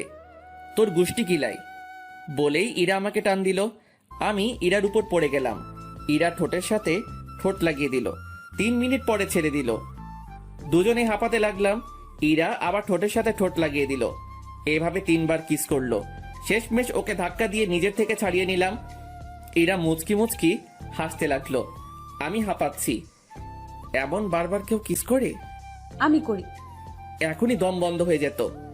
হয়েছে, ঢং বাদ দাও। আমি ইরার পাশে বসলাম। বিকেলের দিকে ইরাকে বাসায় আনা হলো। গাড়ি থেকে নামার সময় ইরা ডাক দিল, কি বলছো ভাইয়া? ভাবি আছে তো? নিয়ে যাবে কিনা বল। ভাবি তখন আমার কাছে আসলো। দেখো না আপু, আমার মাথাটা ঘোরাচ্ছে, কেমন কেমন যেন লাগছে। ওকে বলছি কোলে করে নিয়ে যেতে, কিন্তু কিছুতেই নিয়ে যাচ্ছে না। একটা মেয়ে অসুস্থ, ওকে সাহায্য করা বাদ দিয়ে কি বলছিস? চা, উপরে নিয়ে চা। কথাটা বলে ভাবি হাসতে হাসতে চলে গেল। আমি ইরাকে কোলে তুলে নিলাম। ইরা আমার গলা জড়িয়ে ধরলো। ইরাকে ওর বেডে শুইয়ে দিলাম। আমার পাশে শুয়ে পড়ো। না না, সবাই কি ভাববে? বলছি না শুয়ে পড়ো। ইরা জোর করে ওর পাশে শোয়ালো। আমার বুকে মাথা গুজে চুপ করে রইল। কিছুক্ষণ পর, ইমন, একটা কিস করি। না করি না। এখন না, এখন ঘুমাও। তাহলে মাথায় হাত বুলিয়ে দাও। আমি ইরার মাথায় হাত বুলিয়ে দিতে লাগলাম। কিছুক্ষণ পর ইরা ঘুমিয়ে পড়ল। রাতে ইরাকে খাইয়ে দিলাম। রাতেও ইরা ওর পাশে জোর করে শোয়ালো। ভাবিকে বললাম। ভাবি বলল, ইরা অসুস্থ, ওকে একা রাখা ঠিক হবে না। ভাইয়া ভাবি সাথ নিল। মাঝরাতে, ইমন শুনছো? কি হলো? ছাদে যাব, চলো। রাত 1টা বাজে, এখন ছাদে গিয়ে কি করবা? চাঁদ দেখবো, চলো না। কাল গেলে হয় না? না হয় না, চলো এক্ষুনি। চলো। আরে আরে, আমি হাঁটতে পারবো না, কোলে নিয়ে যাও। ইরাকে কোলে করে ছাদে নিয়ে গেলাম। দুজনে দোলনায় বসলাম। ইরা আমার কাঁধে মাথা রাখলো। মুহূর্তটা চাওয়ার কিছু ছিল না। মনে হয় সময়টা এখানে থেমে যাক, আমাদের এই মুহূর্তে। ইমন, আবার কি হলো? আর ছেড়ে যাবে না তো? যতদিন পর্যন্ত উপরে যে আছে তার ডাক না পড়ছে, ততদিন পর্যন্ত আমি তোমার পাশে আছি। একটা কথা বলবো। বলো। একটা কিস দিবা? আবার দিবা না? যাও, তোমার সাথে কথা নাই। আরে বলছি দিব না। তাহলে দাও। ইরার কপালে একটা মায়া এঁকে দিলাম। এরকম করে কেউ কিস দেয়? তাহলে কেমন করে দেয়? তারাও দেখাচ্ছি। ইরা আমার কাছে আসলো। ইরার নিঃশ্বাসের শব্দ স্পষ্ট শুনতে পাচ্ছিলাম। ইরার ঠোঁট আমার ঠোঁটের কাছাকাছি। কেমন যেন একটা অদ্ভুত অনুভূতি কাজ করতে লাগলো। ইরার ঠোঁট দুটো আমাকে টানছে মনে হচ্ছে। ইরার ঠোঁটের সাথে ঠোঁট লাগিয়ে দিলাম। ইরা আমাকে জড়িয়ে ধরলো। কিছুক্ষণ পর ছেড়ে দিলাম। ইরা আমার কোলে মাথা রাখলো। দুজনে চন্দ্রবিলাস করতে লাগলাম।